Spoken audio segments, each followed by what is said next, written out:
Voici notre dernier vidéoblog de l'année. Merci beaucoup de continuer à être engagé, de continuer à nous suivre. Je vous donne des mises à jour à chaque semaine de ce qui se passe à la ville, de ce qui se passe dans notre communauté, dans la Basse-Ville, la Côte-de-Sable et Vanier. En 2021, un regard en début d'année et en fin d'année. Quand on parle de la COVID, évidemment, on recherchait la première dose en début d'année. Maintenant, on recherche la troisième dose, évidemment. Il y a le phénomène Omicron que l'on prend au sérieux. Je vous invite à visiter Santé publique pour tous les détails et les mises à jour quotidiennes. Au niveau du train léger, on a bien débuté l'année. Il y a eu 2 déraillements qui sont sérieux, qui ont mis un regard négatif sur le train léger. On doit rebâtir la confiance. Évidemment, le service de fin d'année s'est amélioré et puis on a un mois gratuit en décembre, mais on doit performer à chaque jour au niveau du transport en commun dans notre ville. Au niveau de l'infrastructure, on a eu des gros projets d'infrastructure dans notre communauté. Compléter la rue Rideau. On est en pleine construction du chemin Montréal. Le projet du chemin Montréal va se terminer en 2022.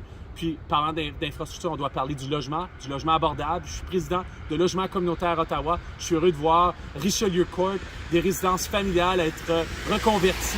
Et puis, évidemment, la construction du 811 Gladstone. On a plus de 1100 unités qui sont en construction et en design pour l'année 2022. Un regard sur le sport, une année difficile pour le sport. Les athlètes ne pouvaient pas pratiquer en début d'année. Les jeux, les pratiques et puis même des compétitions ont pu avoir lieu à travers le printemps, à travers l'été, à travers l'automne. Évidemment, le highlight pour moi, le meilleur moment de l'année, ça a été Vanessa Gilles, qui est de notre communauté, qui a gagné une médaille d'or aux Jeux olympiques avec l'équipe féminine de soccer. C'est le fun de voir une athlète locale gagner une médaille sur la scène internationale, une médaille d'or.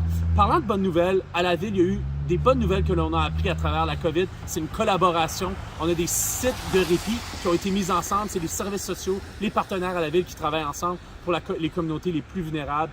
C'est des points d'accès qui sont accessibles pour tous. Et puis en fin d'année, on peut éviter de parler de la neige.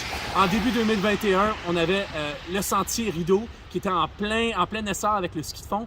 Puis évidemment, on a un petit peu de neige, on en souhaite un petit peu plus, mais là, le parcours s'est agrandi. Alors je vous invite dans les semaines à venir de profiter de l'extérieur, profiter de nos parcs, profiter des sentiers qui sont disponibles dans le cœur de la ville.